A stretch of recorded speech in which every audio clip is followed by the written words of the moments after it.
Hello everyone. आज हम हमारे क्लास में स्ट्रेंथ ऑफ मटेरियल के जो फर्स्ट यूनिट के जो हमारा सिंपल स्ट्रेस एंड स्ट्रेन के न्यूमेरिकल प्रॉब्लम्स हैं उसके ऊपर में आज हम डिस्कस करेंगे।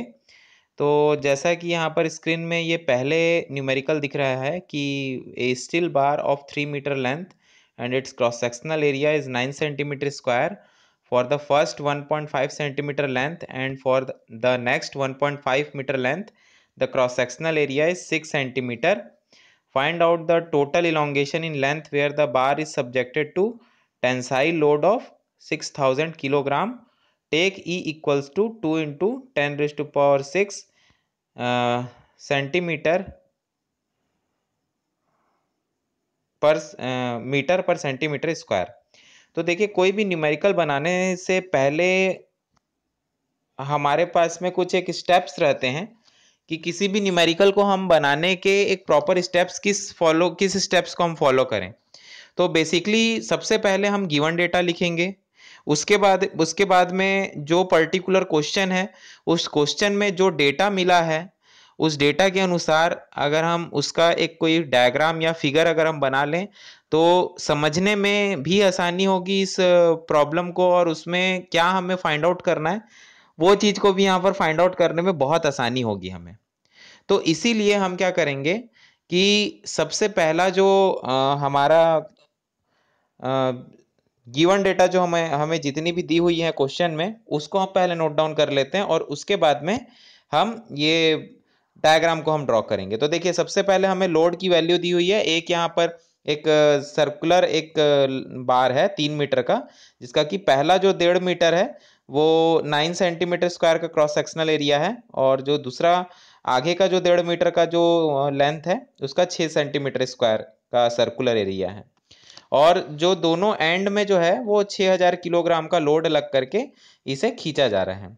अब दोनों का एरिया दिया हुआ है, लोड दिया हुआ है, और इस मटेरियल का यंग्स मॉडुलस ऑफ इलास्टिसिटी का वैल्यू दिया हुआ है 2 into 10⁻⁶ मीटर पर सेकेंड स्क्वायर। तो अब यहाँ पर हमें बेसिकली ध्यान देना है, इसका हमें डायग्राम बना लेते हैं। तो इसका डायग्राम हमें बनाने के लिए हम ये देखते हैं, इसका डायग्राम कुछ इस प्रकार से बनेगा। देखिए, ये क्या बता रहा है कि ये एक सर्कुलर बार है, तो ये एक सर्कुलर बार हो गया, ठीक है। और इसका जो स्टार्टिंग का जो 1.5 मीटर जो एरिया है वो कैसा है, वो है 9 सेंटीमीटर स्क्वायर का, और आगे का जो 1.5 मीटर का एरिया है, देखिए यहाँ का जो क्रॉस सेक्शनल एरिया हो गया वो क्या है 9 सेंटीमीटर स्क्वायर है, मतलब 9 सेंटीमीटर है।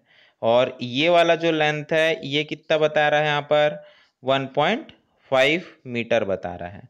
अगला जो लेंथ है वो कितना बता रहा है, वो भी बता रहा है 1.5 मीटर बता रहा है। यहाँ का जो इसका क्रॉस सेक्शनल एरिया वो क्या बता रहा है 6 सेंटीमीटर स्क्वायर बता रहा है हमें, ठीक है। तो वर्ड्स को थोड़ा अच्छे से सुनते भी जाएंगे, और अगर कॉपी पेन में अगर आप नोट करते जाएंगे तो मेरे ख्याल से आप लोगों को समझने में काफ़ी आसानी होगी। तो इस प्रकार से हमें क्या बताया जा रहा है, एक डायग्राम बताया जा रहा है। मैं फिर से इस डायग्राम को ड्रॉ कर देता हूं ताकि आप लोगों को समझने में आसानी हो। देखिए, यहाँ पर एक सर्कुलर बार है, एक सर्कुलर इस प्रकार से एक बार है, ये एक सर्कुलर बार है इस प्रकार से, और इसमें क्या चीज़ है, एक इस प्रकार से देखिए, एक जो स्टार्टिंग का जो है उसका ये जो रहेगा वो क्या रहेगा 9 सेंटीमीटर स्क्वायर, ये जो लेंथ है वो क्या रहेगा 1.5 सेंटीमीटर स्क्वायर, सॉरी 1.5 मीटर, और इसके आगे का जो एरिया है वो इसका भी लेंथ जो रहेगा 1.5 मीटर ही रहेगा, और इसका जो क्रॉस सेक्शनल एरिया रहेगा वो क्या रहेगा 6 सेंटीमीटर स्क्वायर रहेगा।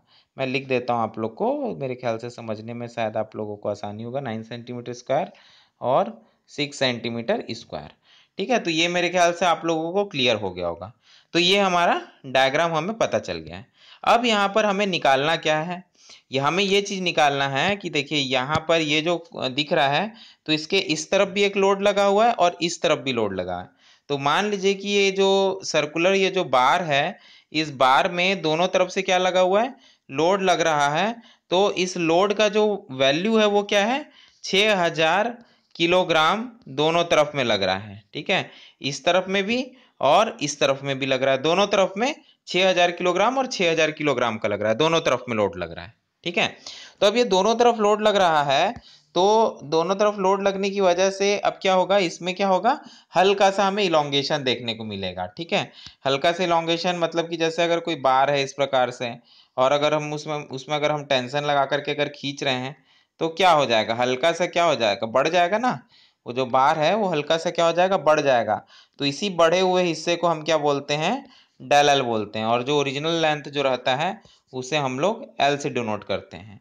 तो यहाँ पर हमें इस क्वेश्चन में हमें ये जो सर्कुलर बार दिया हुआ है, इस बार का हमें बढ़ा हुआ जो वैल्यू है, हमें वो चीज़ को यहाँ पर फाइंड आउट करना है। ठीक है, तो अब हम क्या करेंगे कि जैसे कि ये देखिए यहाँ पर ये बढ़ा हुआ हमें यहाँ पर वैल्यू को फाइंड आउट करना है कि बढ़ा हुआ जो लॉन्गेशन का जो लेंथ है वो क्या है।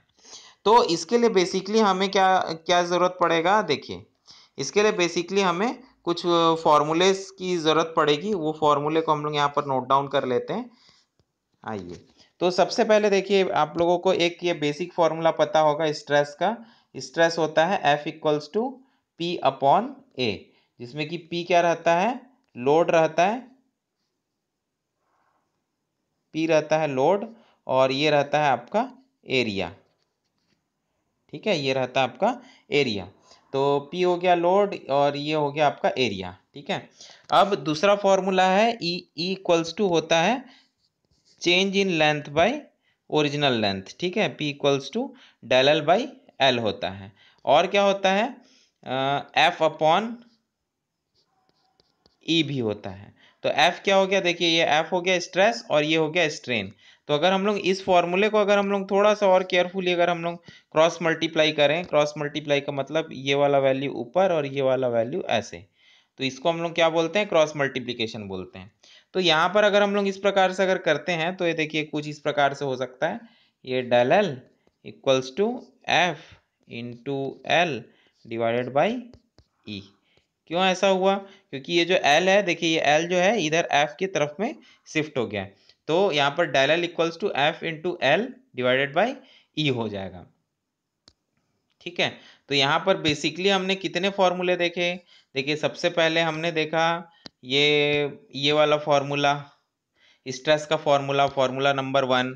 फिर उसके बाद हमने देखा ई का फॉर्मूला स्ट्रेन का, तो स्ट्रेन के यहाँ पर हमने दो फॉर्मूले देखे, del L by L equals to F upon E. ठीक है, तो ये भी स्ट्रेन का फॉर्मूला है।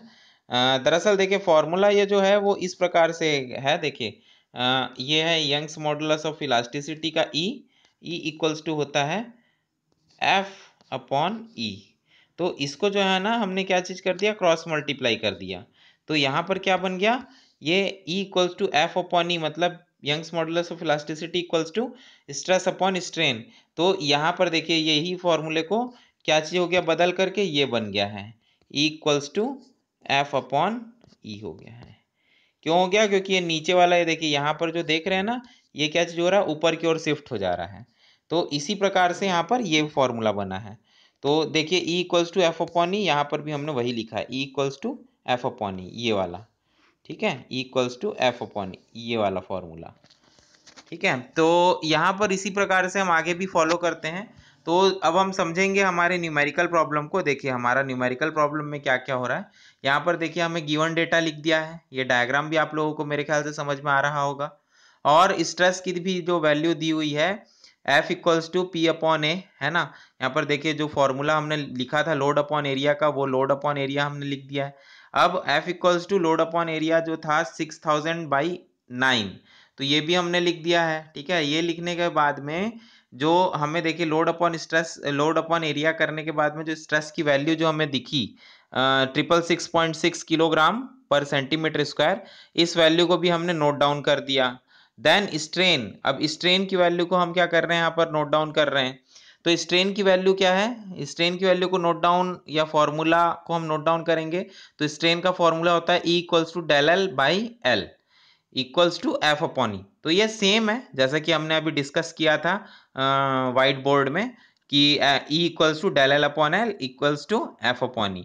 तो सिमिलरली यहाँ पर डेल एल इक्वल्स टू क्या होगा, देखिए एफ एल बाई ई। ठीक है, एफ एल बाई ई, जैसे कि हमने यहाँ पर देखिए del L equals to F L upon E, ये जैसा कि यहाँ पर आप देख रहे हैं, इसी को मैं दिखलाता हूँ। देखिए del L equals to F upon E हमने कहीं पर निकाला था। देखिए यहाँ पर हमने निकाला था del L equals to F upon E, ये वाला, ये देखिए del L equals to F upon E, ये एफ है ना। तो del L equals to F L by E, ये वाला जो हमने निकाला था इसी को ही हम क्या कर रहे हैं वहाँ पर भी नोट डाउन कर दिए हैं। ठीक है, तो यहाँ पर देखते हैं, ये देखिए del L equals to F L upon E.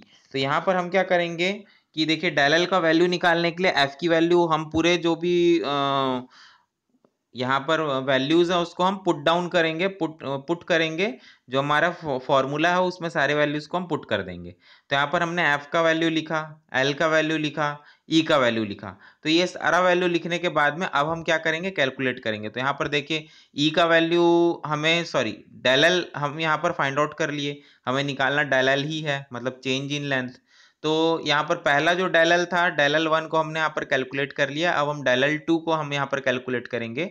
Stress in the section 2 will be, तो stress in the section 2 will be, same formula लगेगा, stress equals to load upon area P upon A two, मतलब F2 equals to P upon A two. देखो 6000 kilogram का जो load है वो तो same है, ठीक है, तो F2 equals to P upon A two. तो यहाँ पर वैल्यू को पुट करने के बाद में स्ट्रेस ऑन सेकंड मेंबर जो 6 सेंटीमीटर वाला है, देखिए जो आगे का जो है 6 सेंटीमीटर स्क्वायर वाला एरिया वाला, उसमें स्ट्रेस की वैल्यू कितनी है, 1000 kilogram per centimetre square. Then strain की वैल्यू भी देखिए यहाँ पर del L two by L two equals to F two upon E, फिर से हमने क्रॉस मल्टीप्लाई करके वही del L one equals to F one L one by E हमने किया था, यहाँ पर F two L two by E कर दिए। वैल्यू को पूरा पुट करेंगे तो डेल एल टू का जो वैल्यू है देखिए 0.075 सेंटीमीटर आ गया। अब टोटल इलोंगेशन लेंथ की अगर हम बात करें तो यहाँ पर del L equals to del L one plus del L two हम करेंगे, तो मतलब 9 सेंटीमीटर वाले में जो चेंज हमें मिला था 0.05 सेंटीमीटर, और 6 सेंटीमीटर वाले में चेंज हमें दिखा था 0.075 सेंटीमीटर। तो दोनों का हम ऐड करेंगे तो del L equals to 0.125 centimetre हो जाता है।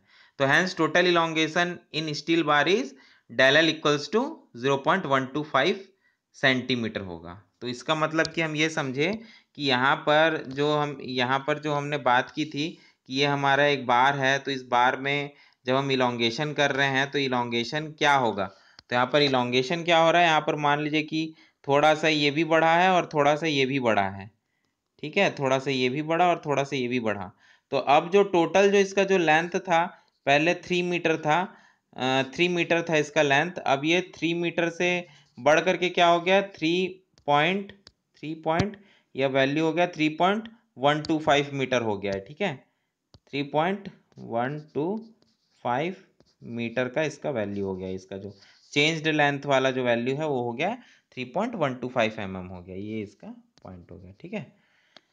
तो यहाँ पर हमारा पहला न्यूमेरिकल यहाँ पर खत्म होता है, 3.125 मीटर का इसका जो वैल्यू आ गया है, मतलब इसका जो परिवर्तित जो लंबाई है वो 0.125 मीटर 125 सेंटीमीटर बढ़ा है। अब इसके आगे हम दूसरा न्यूमेरिकल देखते हैं।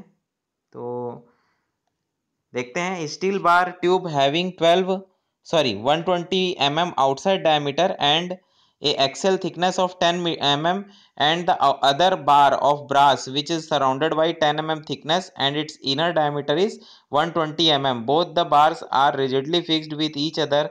The length of both the bar is 1000 mm. The brass are subjected to 500 kN thrust force. Find the load experienced by each bar. Take ES equals to 210 into 10 raised to power 3 Newton per mm square and EB Young's modulus of brass equals to 100 into 10 raised to power 3 Newton per mm square। तो यहाँ पर देखिए हमें क्या बताया गया है कि ये देखिए ये भी एक सर्कुलर बार है, आपको जैसा मैंने अभी डायग्राम में समझाया था व्हाइट बोर्ड में, ये भी वैसे ही सर्कुलर है, ठीक है। तो यहाँ पर देखिए जो स्टील का जो बार है उसमें बताया जा रहा है कि आपका इंटरनल डायमीटर 100 है और थिकनेस जो है वो 10 mm है। तो एक तरफ का थिकनेस 10 mm हुआ तो दोनों तरफ का 20 mm हो जाएगा, तो इसलिए 120 mm आउटर डायमीटर हो गया। सिमिलरली जो ब्रास का जो बार है उसका 120 mm इंटरनल है और एक्सटर्नल 140 mm है। तो यहाँ पर देखिए 1000 mm का ये एक लंबाई है, मतलब 2 मीटर का यह बार है, जिसमें कि आधा जो हिस्सा है वो 1000 mm है और आधा हिस्सा 1000 mm इक्वल है। तो अब यहाँ पर हमें निकालना है कि दोनों बार कितना कितना लोड को एक्सपीरियंस कर रहे हैं। हाँ the thrust experience the load experienced by each bar हमें निकालना है। तो यहाँ पर लोड जो लग रहा है उसकी जो वैल्यू है वो है 500 किलो न्यूटन। बहुत ही सिंपल है। सबसे पहले हम यहाँ पर क्या कर रहे हैं, एरिया ऑफ स्टील बार हम यहाँ पर कैलकुलेट कर रहे हैं। देखिए एरिया ऑफ स्टील बार हम यहाँ पर कैलकुलेट कर रहे हैं। तो एरिया ऑफ स्टील बार का जो फॉर्मूला होता है वो क्या होता है, एरिया ऑफ स्टील बार का जो फॉर्मूला होता है वो होता है पाई/4 इंटू डी स्क्वायर। लेकिन यहाँ पर हॉलो है इसलिए हम लोग एरिया को कैसे निकालेंगे, internal diameter external diameter minus internal diameter हम निकालेंगे। ठीक है, पाई/4 into external diameter minus internal diameter करके हम निकालेंगे। तो इस प्रकार से हमारा जो है एरिया हमारा निकल जाएगा। अब एरिया ऑफ ब्रास बार निकालेंगे तो वो भी सेम ऐसे ही निकालेंगे। अब यहाँ पर load carried by both bar P S and P B respectively. तो यहाँ पर देखिए जैसा कि हमने एक ये फॉर्मूला निकाला था, आगे बढ़ते हैं हम लोग दूसरे के लिए। तो यहाँ पर हमने फॉर्मूला निकाला था, देखिए डेल एल इक्वल्स टू हमने क्या निकाला था, डेल एल इक्वल्स टू हमने निकाला था, देखिए मैं फिर से एक बार आप लोग को समझाता हूँ। ई इक्वल्स टू होता है डेल एल बाई एल और इक्वल्स टू होता है एफ अपॉन ई होता है। ठीक है, अब ये हो गया फॉर्मूला। अब इसी को हम लोग चेंज करेंगे तो यहाँ पर क्या हो जाएगा, del L equals to E L हो जाएगा, ई इंटू एल हो जाएगा। ठीक है, और इक्वल्स टू देखिए equals to F upon E हो जाएगा। ठीक है, अब यहाँ पर देखते हैं,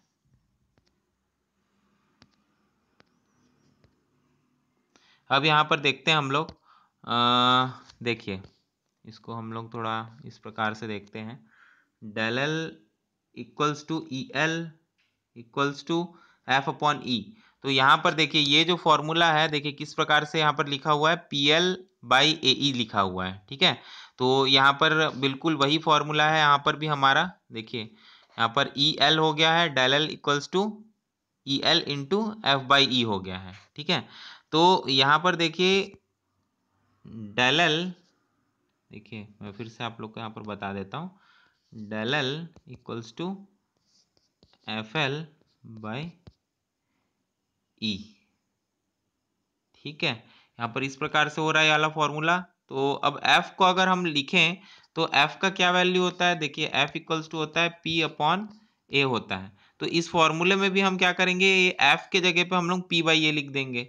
तो f के जगह पे जब आप p बाई ए लिखोगे तो वो कैसा हो जाएगा, देखते हैं, del L equals to p into L divided by a into E हो जाएगा। ठीक है, इंटू ए इंटू ई हो जाएगा, यहाँ पर a इंटू ई हो गया। ठीक है, देखिए del L equals to P into L divided by A into E हो गया। कुछ भी नहीं हुआ है, देखिए यहाँ पर डेल एल इक्वल्स टू, यहाँ पर ये वाला फॉर्मूला है हमारे पास में, एफ एल इंटू ई आया हमारे पास में।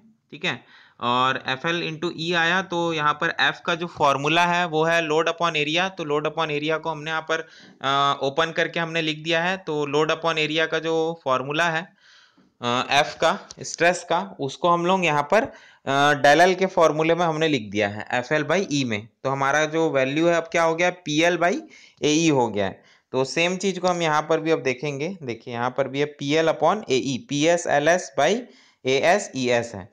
सेम वैसे ही फॉर्मूला हमने यहाँ पर P B L B by A B E B लिया है। तो क्रॉस मल्टीप्लीकेशन है, सिंपल है, जैसा कि अभी मैंने बताया। ज़्यादा बेटर होगा कि इसको आप लोग एक बार कॉपी में अच्छे से नोट डाउन करते हुए लिखें। और यहाँ पर देखिए उसी प्रकार से हमने क्रॉस मल्टीप्लाई करके एल का जो वैल्यू है, एल को हमने यहाँ पर कॉमन ले लिया है, एल एस एल बी को हमने यहाँ पर कॉमन ले लिया है। और पी एस पी बी करके हमने यहाँ पर देखिए P S by A S E S बचा equals to P B by A B E B बचा। एल एस और एल बी को हमने कॉमन ले लिया, देखिए यहाँ पर लिखा भी हुआ है L S equals to L B, तो इसलिए हम उसको कैलकुलेट नहीं कर रहे हैं। तो यहाँ पर P S by A S E S का वैल्यू हमने लिख दिया, एरिया ऑफ स्टील बार और Young's modulus of steel bar, और P B by area of brass bar और modulus of elasticity of brass bar लिख दिया है। अब इसके बाद कैलकुलेट करने का अगेन हम यहाँ पर क्या करेंगे, क्रॉस मल्टीप्लाई करेंगे। क्रॉस मल्टीप्लाई करने के बाद में हमारे पास में ये एक इक्वेशन बन रहा है, P S equals to 1.777 PB बन रहा है, और यहाँ पर पी एस प्लस पीबी जो है वो 500 किलो न्यूटन ये दिया हुआ है कि दोनों बार में जो लोड लग रहा है वो लग रहा है 500 किलो न्यूटन का। अब पहले नंबर का इक्वेशन और P S plus PB equals to 500 kilo newton, ये दूसरा नंबर का इक्वेशन हो गया। तो दूसरे नंबर के इक्वेशन में पहले इक्वेशन का हम वैल्यू को पुट कर देंगे। यहाँ पर पी एस इक्वल्स टू क्या है, 1.777 पीबी है, तो पी एस के जगह में हम 1.777 PB plus PB equals to 500 करेंगे। तो 1 पॉइंट के जगह अब क्या हो जाएगा, 2.777 पीबी हो जाएगा, क्योंकि एक पीबी क्या हो जा रहा है इसमें प्लस हो जा रहा है, इसलिए 1.777 के जगह अब हम क्या लिखेंगे, 2.777 लिखेंगे। ठीक है, तो 2.777 पीबी इक्वल्स टू 500, तो PB equals to 500 divided by 2.777 कर देंगे, मतलब कि क्रॉस मल्टीप्लीकेशन ऊपर का नीचे। ये मेरे ख्याल से आप लोगों को आता होगा, ये स्कूल लेवल का सारा चीज है। ठीक है, तो यहाँ पर पीबी का भी वैल्यू देखिए हमारे सामने में आ गया है, पीबी का वैल्यू आ गया 180.050 किलो न्यूटन। तो यहाँ पर जो हमारा ब्रास का जो बार है उसमें कितना लोड लग रहा है, 180.050 किलो न्यूटन लग रहा है, लेकिन टोटल जो लोड लग रहा था वो कितना था, 500 किलो न्यूटन का लोड था। तो अब ब्रास बार में कितना लगेगा, ब्रास बार में उतना लगेगा, सॉरी स्टील बार में कितना लगेगा, तो स्टील बार में उतना लगेगा 500 माइनस 180 कर देंगे, तो उतना ही वैल्यू किस में लगेगा, स्टील बार में लगेगा। तो हम वही करें, देखिए यहाँ पर इक्वेशन है P S plus 180 equals to 500, ये थर्ड लाइन में देखेंगे, और P S equals to 500 minus 180 हमने किया है, तो यहाँ पर देखिए पी एस जो लोड ऑन स्टील बार जो आ रहा है वो आ रहा है 320 किलो न्यूटन। यहाँ पर हमने लिखा है hence both the bar subjected to the force is obtained. यहाँ पर हमने जो स्टील बार में जो फोर्स लग रहा है और जो ब्रास की बार में जो फोर्स लग रहा है, दोनों को हमने यहाँ पर क्या कर दिया, कैलकुलेट कर दिया। इसको आप लोग अगर कॉपी में सॉल्व करेंगे तो मैथमेटिकली बहुत ही सिंपल है, क्रॉस मल्टीप्लाई आप सभी लोगों को आता होगा, तो ये बहुत ही सिंपल तरीके से ये बन जाएगा। ठीक है, क्रॉस मल्टीप्लीकेशन मेरे ख्याल से आप लोग को आता होगा शायद, जैसे कि हम लोग ऐसे लिखते हैं x by y equals to a by b, तो ये वाला वैल्यू को ऊपर या इसको हम लोग क्रॉस मल्टीप्लाई बोलते हैं। ठीक है, तो हमको जो भी वैल्यू को हमें फाइंड आउट करना है, जैसे कि मान लीजिए कि x को फाइंड आउट करना है, तो x इक्वल्स टू क्या हो जाएगा, a into y by b हो जाएगा।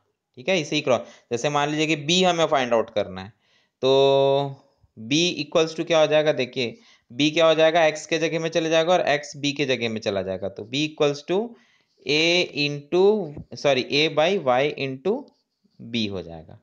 ये हो गया, तो इसे ही हम क्या कहते हैं, क्रॉस मल्टीप्लाई, मतलब कि ऊपर का नीचे, नीचे का ऊपर, इस प्रकार से इसको हम क्या कहते हैं, क्रॉस मल्टीप्लिकेशन कहते हैं।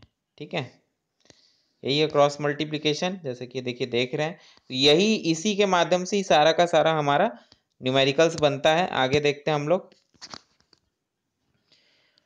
यहाँ पर हम शुरू करते हैं तीसरे नंबर का न्यूमेरिकल। तो तीसरे नंबर का न्यूमेरिकल है, देखिए यहाँ पर a bar of 2 metre length, breadth 2 centimetre and thickness 1.5 centimetre is subjected to a tensile load of 3000 kilogram. The value of Poisson's ratio is 1/4, 1:4.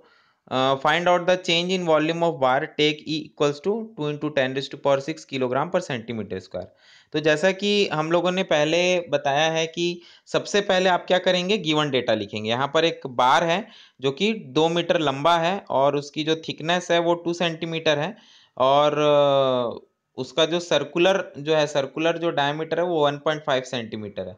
इसका डायग्राम भी हम आगे बना करके दिखलाएंगे कैसा बना है इसका डायग्राम, और उसमें टेंसाइल लोड लग रहा है 3000 किलोग्राम का। पॉइजन्स रेशो दिया हुआ है 1.4 या 1:4 अनुपात दिया है। ई का भी दिया है 2 into 10⁻⁶ kilogram per centimetre square.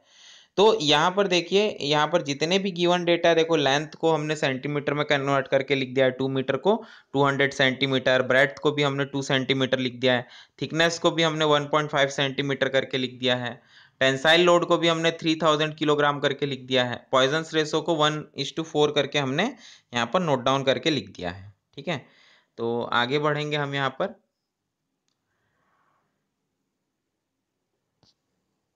ठीक है, तो यहाँ पर यंग्स मॉडुलस ऑफ इलास्टिसिटी का वैल्यू दिया हुआ है। अब यहाँ पर देखिए ये फॉर्मूला तो हमने लिखा ही है, यहाँ पर हमें क्या क्या निकालना है इसको हम लोग देखेंगे। देखिए यहाँ पर क्या है, एक सर्कुलर बार है जो कि अंदर से हॉलो है, ठीक है। तो उसका जो लेंथ जो बताया जा रहा था वो कितना था, 3.5 सेंटीमीटर था, ओके। और दोनों तरफ में लोड कितना लग रहा है, P इक्वल्स टू 3000 किलोग्राम का लोड लग रहा है। और इसका जो टोटल जो चौड़ाई है वो कितना है, 2 सेंटीमीटर। देखिए यहाँ पर लिखा हुआ 2 सेंटीमीटर, और यहाँ पर इसकी जो लंबाई है वो 200 सेंटीमीटर है। तो अब यहाँ पर इस बार में दोनों तरफ से जब 5000 किलोग्राम का जब लोड लग रहा है, तो टोटल इलोंगेशन लेंथ हमें निकालना है कि इस बार का टोटल इलोंगेशन लेंथ या टोटल वॉल्यूम में क्या चेंज आएगा। देखिए एरिया अलग चीज होती है, एरिया का मतलब होता है क्षेत्रफल, लेकिन जो टोटल इलोंगेशन जो होगा उसका हमें यहाँ पर सॉरी जो वॉल्यूम में जो परिवर्तन होगा वो चीज हमें निकालना है। मतलब सरल भाषा में कहें तो वॉल्यूमेट्रिक चेंज का हमें वैल्यू को फाइंड आउट करना है। तो बहुत ही सिंपल है। देखो ये बार में अगर 3000 किलोग्राम का अगर लोड लग रहा है तो इसका वॉल्यूमेट्रिक चेंज क्या होगा उसको निकालने के लिए देखिए यहाँ पर एक फॉर्मूला है, यंग्स मॉडुलस ऑफ इलास्टिसिटी दिया हुआ है। दूसरे लाइन में है change in volume del v equals to, तो देखिए del v by v equals to e into 1 - 2/m, ये वॉल्यूमेट्रिक चेंज का फॉर्मूला है। यहाँ पर वॉल्यूम का क्या फॉर्मूला होता है, length into breadth into height, और एरिया का क्या फॉर्मूला होता है, लेंथ इंटू ब्रेड्थ होता है। तो सिमिलरली देखिए यहाँ पर हमने del v by v equals to, देखिए ई का वही फॉर्मूला हो गया P बाई ए वाला फॉर्मूला, ठीक है, क्रॉस मल्टीप्लिकेशन जो हमने पिछले अभी थोड़ी देर पहले समझा था। अब डेल वी का जो फॉर्मूला है उसको हम लोग करेंगे, और वी हमने यहाँ पर पहले ही निकाल चुका है। देखिए इनिशियल ओरिजिनल लेंथ जो है, और सॉरी ओरिजिनल वॉल्यूम जो है वो है 600 सेंटीमीटर स्क्वायर। तो ये चीज को हमने पहले यहाँ पर निकाल चुका है। अब डेल वी की वैल्यू क्या आ गई, 1.5 सेंटीमीटर क्यूब आ जाएगा। देखिए वॉल्यूम का जो यूनिट रहता है वो तीन चीजों के मल्टीप्लिकेशन से बनता है, तो इसलिए उसका जो वॉल्यूम का जो यूनिट रहता है वो क्यूब में रहता है, और स्क्वायर दो चीजों के मल्टीप्लिकेशन से बनता है, लेंथ इंटू ब्रेड्थ। तो वहां पर दो चीजों का मल्टीप्लाई होता है, इसलिए उसका जो यूनिट रहता है वो स्क्वायर में रहता है, ठीक है। तो डेल वी का भी यहाँ पर हमने जो फॉर्मूला है P अपॉन ए इंटू 1 - 2m जो है, इस फॉर्मूले में हम क्या करेंगे, पूरे वैल्यू को पुट डाउन कर देंगे। तो डेल वी इक्वल्स टू ये आ गया आपका, पूरे वैल्यू को हम लिख देंगे, तो ये वैल्यू के तहत ये हमारा आंसर आ जाएगा। तो यहाँ पर V प्लस डेल वी जो आ रहा है, देखिए डेल वी का जो वैल्यू है वो कितना आ रहा है, 1.5 माइक्रोमीटर आ रहा है। मतलब कि अगर हम इसे mm में लिखेंगे या सॉरी सेंटीमीटर में लिखेंगे तो 0.0015 सेंटीमीटर स्क्वायर आएगा। और अगर टोटल चेंज इन वॉल्यूम अगर हम निकालें तो ओरिजिनल वॉल्यूम कितना था, 600 था, और जो बढ़ करके जो अब बड़ा हुआ है वो कितना हुआ है, 600 सेंटीमीटर से बढ़ करके हो गया है 0.0015 सेंटीमीटर क्यूब हुआ है। तो अब बढ़ा हुआ इंक्रीज्ड वॉल्यूम जो है वो कितना हो जाएगा, 600.0015 सेंटीमीटर क्यूब हो जाएगा अब जो है, ठीक है। तो यहाँ पर ये हो गया। अब आइए हम देखते हैं फोर्थ नंबर का न्यूमेरिकल। यहाँ पर क्या है, find the Young's modulus of brass rod diameter 25 mm at length 250 mm, it is subjected to a tensile load of 5000 kilogram, the elongation length of bar is 0.3 centimetre.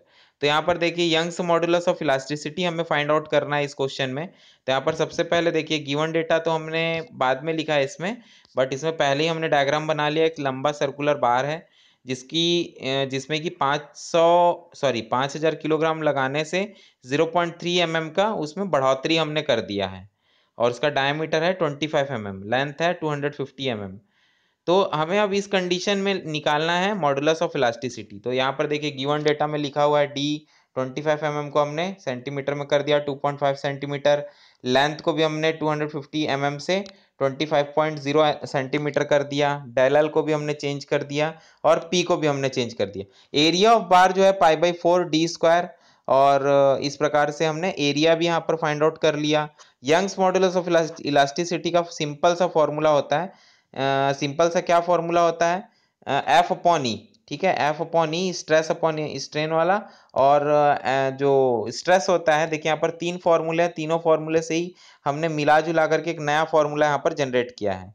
तो E equals to क्या होता है, f upon e, f equals to क्या होता है, P upon ए, और इस strain E equals to क्या होता है, डेल एल बाई एल। तो by putting the value of equation 2 and 3 in equation number 1, तो 2 और 3 एफ और ई का जो वैल्यू है उसको हम इक्वेशन नंबर 1 में पुट कर रहे हैं। तो देखिए इक्वेशन नंबर 1 जो है वो क्या है, E equals to F upon E है। तो एफ का वैल्यू जो सेकंड नंबर का इक्वेशन है उसको पुट कर देंगे, और यहाँ पर थर्ड नंबर का जो इक्वेशन है उसको ई में हम पुट कर देंगे इक्वेशन नंबर 1 के।